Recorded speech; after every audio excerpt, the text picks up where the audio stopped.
Hello, you are listening to an archived worship service of First Presbyterian Church, Columbus, Mississippi. Thank you for listening. It all began with bread.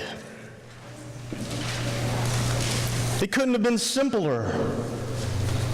Your task is to hand out bread. Remember, it started with a complaint. The Greek widows were not being treated fairly, and the apostles didn't want to distribute bread, taking away from their time of preaching God's words. So they tasked Stephen and others to, quote, wait on tables. It started so simply. Your job is to pass out bread. See, Stephen shows the apostles that there's more time in the day than simply passing out bread. There's time enough in the day to do both. It all begins with the bread. But Stephen, full of God's Spirit, doesn't tend to these lines very long before he finds himself dragged before the Sanhedrin. Now, you have always been told, just like I have, that there are two sides to every story. If you believe one side, you're simply missing out the details of the other side of the story. Two people might see the very same thing differently.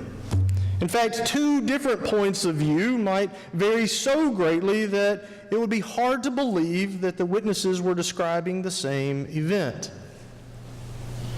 Stephen finds himself brought before the Sanhedrin, trumped up on charges that aren't really that far off from what he's really saying. He's brought before the Sanhedrin, and the Sanhedrin gives Stephen the opportunity to tell his side of the story, to face the charges that have been brought against him. He is given permission to speak. But the high council never expected what happened next. Stephen took that opportunity to tell the other side of the story. It just wasn't the story of charges against him. Stephen took the opportunity that was presented him, and he told the other side of their story. He held a history lesson, but it was not the history that they'd grown up learning. The names were the same, but the stories were very different. Here's how it went. Stephen started with the patriarchs, with Adam, on to Joseph, Abraham, on to Joseph, to Moses, to Solomon, and even with the prophets. Stephen dismantled their worldview time after time. Stephen says, you claim to be children of Abraham. You claim that he is your ancestor, yet you cling to the past, unlike Abraham, who set off on the adventure with God. You cling tightly to what you've always had. You are not children of Abraham. You are not setting off into the adventure of faith. You're not following where God is leading you. Maybe you are not children of Abraham. And you claim to be children of Joseph, yet you demonstrate time after time that you have neither his wisdom nor his ability to forgive. You say that you are children of Joseph, yet you are unwilling to see how even a bad thing can be used by God to do something amazing. Are you sure you are children of Joseph? You claim to be a descendant of Moses. And yet you sit here with great privilege and power when he gave that up to herd sheep and to hear a message from God. Are you sure you are the children of Moses? Surely doesn't look like it. And on, he calls them out for the ways that they do not do what they claim of their ancestors. There's no adventure of following God. There is claiming of power and privilege. There is no trust. There is no forgiveness. And on, he calls out these stiff-necked and unbending people of faith who are all too eager to kill their prophets like their parents and grandparents and great-grandparents than to listen to what these prophets have to say. Stephen tells the other side of their story, the one that they had never heard before, the ones that they were unwilling to see.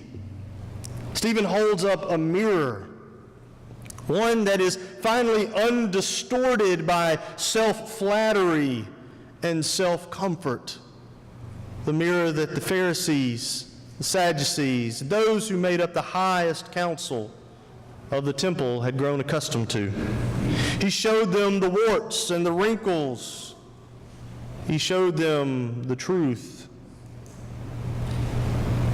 We all have stories that are awfully flattering. We have stories as a nation that are awfully flattering.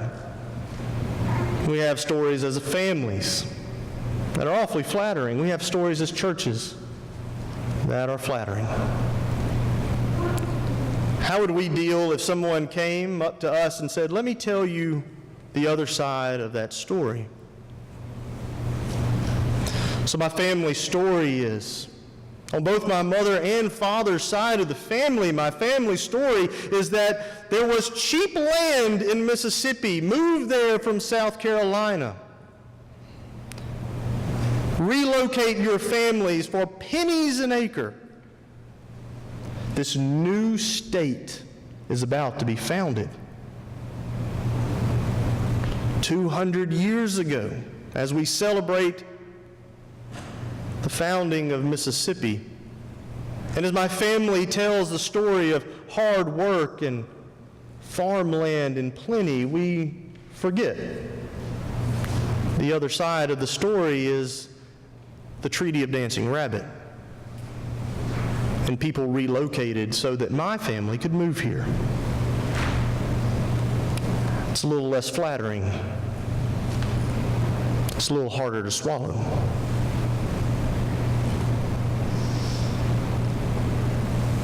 But it's the truth. And the far better story is that even in the midst of that, even in the midst of our government sending the native peoples off, the first Presbyterian minister of the mission that would become our congregation went with them. Isn't that a better story?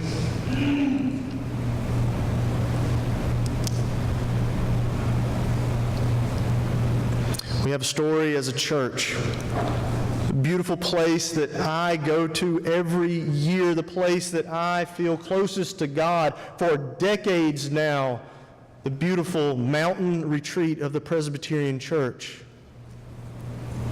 A place that has been open enough to host ministers of deep theological resources, ministers like Martin Luther King preached at Montreat, ministers of all sorts of backgrounds. But we also forget that Montreat bears the scars in its stone walls of gates that were placed there for Japanese internment during World War II. It's a less flattering picture. but it is the truth. Our stories, all of our stories are made up of two sides. All of our stories have an unflattering element at times. Stephen brings it up as he tells the unflattering side of the high council's story.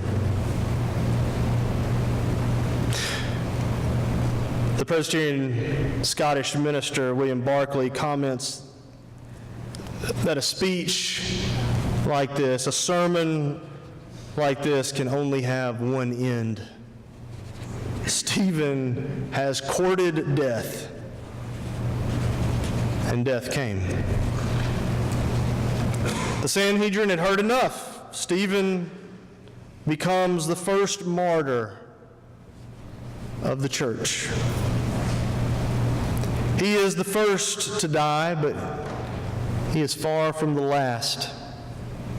He is the first to speak truth in the halls of power, but he is not the last. He is the first to hold the mirror to self-flattery, but he will not be the last, because the truth is proclaimed in all ages and in all places.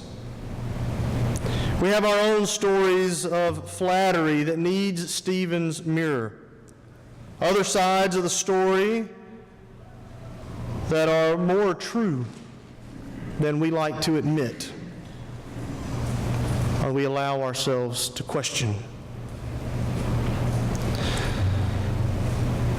So the story we find today of Stephen before the Sanhedrin reminds us, how do we respond to the mirror? How do we respond to those other stories that can be told to our truths?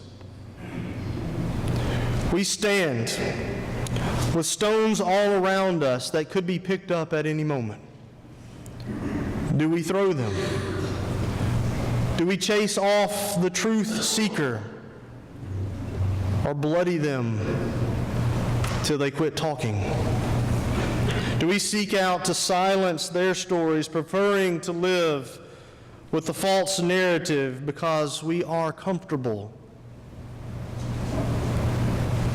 We have national stories, cultural stories, family stories, personal stories that could use Stephen's mirror.